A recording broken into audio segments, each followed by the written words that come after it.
ಎಲ್ಲರೂ ಕೂಡ ಒಂದ್ ಕಡೆ ಸೇರ್ಬೇಕು ಅನ್ನೋದು ಬಹಳ ದಿನದಿಂದ ಅಭಿಮಾನಿಗಳು ಕೇಳ್ತಾ ಇರೋದು. ಸೊ ಎಲ್ಲ ಕಂಟೆಸ್ಟೆಂಟ್ ಗಳು ಒಂದ್ ಕಡೆ ಇವೆಂಟ್ ಅಲ್ಲಿ ಸಿಗೋ ಚಾನ್ಸಸ್ ಅದು ನಮ್ ಕೈಲಿಲ್ಲ. ಯಾರಾದ್ರೂ ಅಂದ್ರೆ ಒಟ್ಟಿಗೆ ಆರ್ಗನೈಸ್ ಮಾಡಬೇಕು, ಮಾಡಿದ್ರೆ ಡೆಫಿನೆಟ್ಲಿ ಎಲ್ಲರೂ ಒಟ್ಟಿಗೆ ಬರೋಂತ ಸಮಯ ಬಂದೇ ಬರುತ್ತೆ. ಅದರಲ್ಲಿ ಎಲ್ಲ ದೊಡ್ಡ ದೊಡ್ಡ ಮಂದಿ ದೊಡ್ಡ ಮನ್ಸು ಮಾಡಿದಾಗ ಅದು ಸಾಧ್ಯ ಆಗುತ್ತೆ. ಸರ್ ರೆಮ್ಯುನರೇಷನ್ ಏನಾದ್ರು ಕೇಳ್ಬೋದು ಅವ್ರಿಗೆ? ನಾನು ಯಾಕೆ ಅವಳ ರೆಮ್ಯುನರೇಷನ್ ಅಂತ ಕೇಳಿದ್ರೆ ಅವ್ರಿಗೆ ಕೋಲೆತ್ಕೊಂಡ್ ನೋಡಿತೀವಿ. ತನಿಷನ್ 3 days. ಸೀರಿಯಸ್ಲಿ ಎಲ್ರು ವಿಡಿಯೋ ಮಾಡ್ಕೊಳ್ರಪ್ಪ ಇದು ಪ್ಲೀಸ್. ಅದೇನು ಎರಡನೇ ಮಾತೇ ಇಲ್ಲ. Sweet of you, thank you so much. ಆ ಮಾತಿನ ಕೇಳೋದಕ್ಕೆ ಖುಷಿ ಆಗುತ್ತೆ. ಸಿ ದಟ್ಸ್ ವಾಟ್ ಶೋಸ್ ಅಂದ್ರೆ ನಾವು ಒಬ್ರಿಗೊಬ್ರಿಗೆ ನಿಂತ್ಕೊಳ್ತೀವಿ ಅನ್ನೋದಕ್ಕೆ ಈ ಒಂದು ಮಾತು ಸಾಕು. ಆಮೇಲೆ ಬೇರೆ ಯಾರಾದ್ರೂ ಕೇಳಿ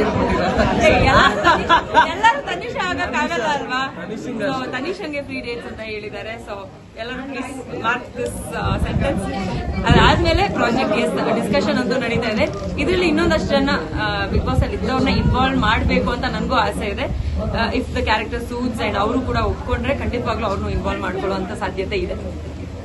ಸರ್ ಆಫ್ಟರ್ ಬಿಗ್ ಬಾಸ್ ನೀವೇನಾದ್ರೂ ತನಿಷ್ ಅವ್ರು ಒಂದು ಪ್ರಶ್ನೆ ಕೇಳೋದಿತ್ತು ಅಂದ್ರೆ ಏನ್ ಕೇಳ್ತೀರ ಪ್ರಶ್ನೆ ಮಾಧ್ಯಮಗಳ ಮೂಲಕ?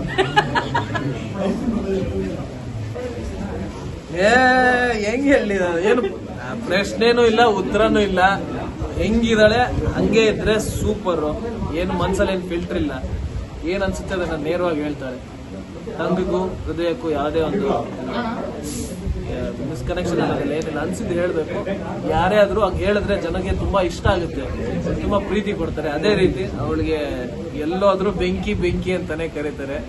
ಬಿಗ್ ಬಾಸ್ ಮನೆಯಲ್ಲೂ ಬೆಂಕಿ ಹಚ್ಚಿ ಫುಲ್ ಉರ್ಸಾಗಿದೆ. ಇವಾಗ ಅವಳ ಕೆಲಸಗಳ ಮೂಲಕ, ಸಿನಿಮಾಗಳ ಮೂಲಕ, ಅವಳ ಉದ್ಯಮ ಅಂದ್ರೆ ಬಿಸ್ನೆಸ್, ಅದ್ರ ಮೂಲಕ ಬೆಂಕಿ ಹಚ್ಚೋದಕ್ಕೆ ಸ್ಟಾರ್ಟ್ ಮಾಡಿದಾಳೆ.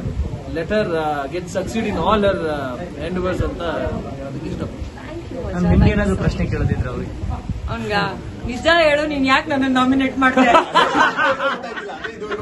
ನಿಜ ಹೇಳು ಅಲ್ವಾ? ನಾನು ಅಲ್ಲಿ ಇರ್ಬೇಕಾದ್ರೆ ನಂದೇ ಒಂದು ಗೆಸ್ಟ್ ಅಲ್ಲಿ ನೋಡೋ ಇಂತಿಂತ ಟಾಪಿಕ್ ನೀನ್ ಮಾಡಿರ್ಬೋದು ಅಂತ ಹೇಳ್ಬಿಟ್ಟು ಬಂದೇ ಬಿಟ್ರೆ ನಾನು ಪ್ರಶ್ನೆ ಕೇಳಿಲ್ಲ. ಬಟ್ ಯಾರಿಗೂ ಏನು ಗೊತ್ತಾಗಿಲ್ಲ ಇವ್ನ್ ಯಾಕೆ ನನ್ನ ನಾಮಿನೇಟ್ ಮಾಡ್ದ ಅಂತ. ಸೊ ಎಲ್ಲ ಮಾಧ್ಯಮಗಳ ಮೂಲಕ ನಾನು ಕೇಳೋದು,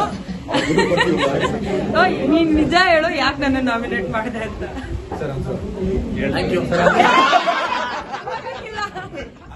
ಪ್ರಶ್ನೆ ಕೇಳ್ದೆ ತಾನೆ, ನಾನು ಉತ್ತರ ಕೊಡ್ಬೇಕು ತಾನೆ.